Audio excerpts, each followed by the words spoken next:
Le Japon, on imagine tout de suite le calme, l'ordre, la sérénité. Mais est-ce que c'est vraiment toujours le cas? Aujourd'hui, on plonge dans l'univers des Matsuri, les festivals japonais, et on va voir que derrière le silence se cache parfois un chaos absolument libérateur. C'est un sujet en or pour un échange linguistique. Alors c'est parti. On a tous cette image en tête, n'est-ce pas? C'est le stéréotype classique, un peuple super ordonné, presque silencieux. Et c'est vrai, en partie, mais c'est loin d'être toute l'histoire. Et si cette image si lisse n'était qu'une face de la médaille? Préparez-vous, parce que ce qu'on va voir risque de pas mal bousculer les idées reçues. Et voilà, ça, c'est l'autre visage du Japon, celui des Matsuri. Des cris, de la sueur, une foule en délire, une énergie brute, presque sauvage. Ça casse un peu le cliché, hein? Alors, attention, ce chaos n'est pas juste du désordre pour le plaisir.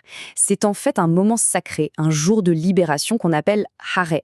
Un jour où on laisse tomber les conventions pour se reconnecter à quelque chose de plus grand, pour se recharger. Pour bien comprendre, il faut voir la vie comme un cycle entre deux états. D'un côté, il y a le kegare. C'est le quotidien, la routine, le travail, où petit à petit on accumule une sorte de fatigue spirituelle, une impureté.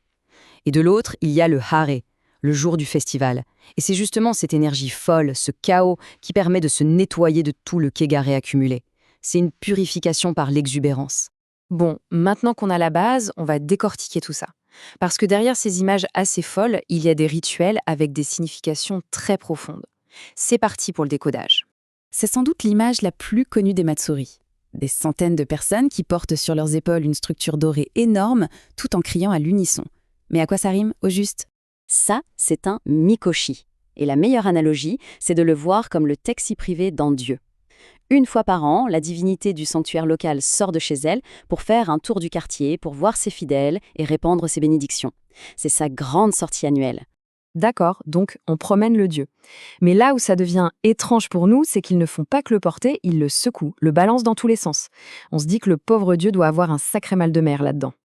Eh bien, pas du tout. En fait, c'est même le contraire. Ce rituel a un nom, Tamafuri. Dans la religion shinto, on pense que plus on secoue l'esprit de la divinité, plus on décuple sa puissance, son énergie. Donc plus ça bouge, plus le dieu est content et plus ses bénédictions seront fortes. Il fallait le savoir.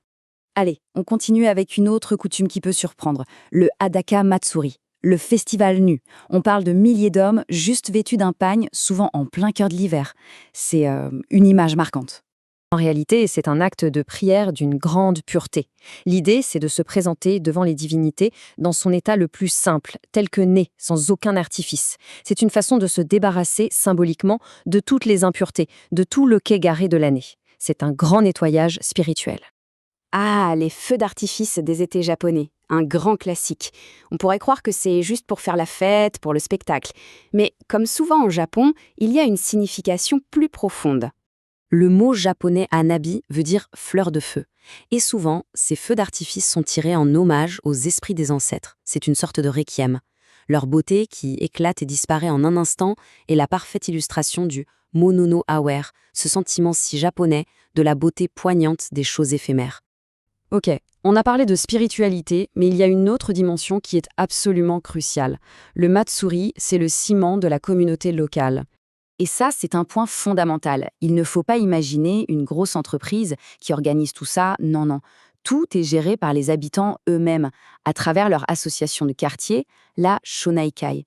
C'est du 100% local. C'est toute cette préparation qui soude les gens. Pendant des mois, ils se retrouvent pour répéter, pour construire, pour tout organiser. Tout le monde travaille pour un objectif commun. Le fait de porter le même uniforme, la veste happy, ça efface les différences et ça crée un sentiment d'unité incroyable. À une époque où on connaît à peine ses voisins, le matsuri est un outil social hyper puissant. Super! Maintenant qu'on a toutes les clés pour comprendre les matsuri, voyons comment on peut utiliser tout ça pour lancer des discussions super intéressantes lors d'un échange linguistique. Voilà un premier sujet passionnant. On peut prendre l'exemple de Noël. Est-ce qu'on est plus dans le religieux ou dans le commercial aujourd'hui? Comparer ça avec le matsuri peut donner lieu à des conversations vraiment profondes sur nos cultures respectives. Une autre bonne question, est-ce que, là où on habite, il existe des fêtes de village, des événements de quartier qui jouent ce rôle de lien social? Des moments où tout le monde met la main à la pâte et se retrouve, un peu comme dans un matsuri. Les participants en Matsuri parlent souvent d'un état second, d'une sorte de transe collective. C'est une sensation qu'on a peut-être déjà ressentie dans d'autres situations. L'énergie d'un concert, l'ambiance d'un stade, ce moment où l'individu s'efface au profit du groupe. C'est un sujet universel. Et pour être à l'aise dans la discussion, voici quelques mots à garder en tête. Le mikoshi, le sanctuaire taxi. Le dashi, qui est un autre type de char, souvent immense et tiré par la foule. Les kakegoe, les cris rythmés comme Washoi, Washoi. Les yatai, les délicieux stands de nourriture de rue. Et bien sûr, le fameux fondoshi. Pour conclure, on l'a bien vu, un Matsuri, c'est bien plus qu'une simple fête. C'est un vrai système social et spirituel pour évacuer les tensions, se purifier et surtout pour recharger les batteries de toute une communauté pour l'année à venir. Voilà, notre exploration est terminée. J'espère que ça a donné de la matière à penser et de l'énergie. Le but maintenant, c'est de prendre tout ça et de s'en servir pour créer des discussions passionnantes, de vrais moments de hara pendant vos échanges. Bonne conversation.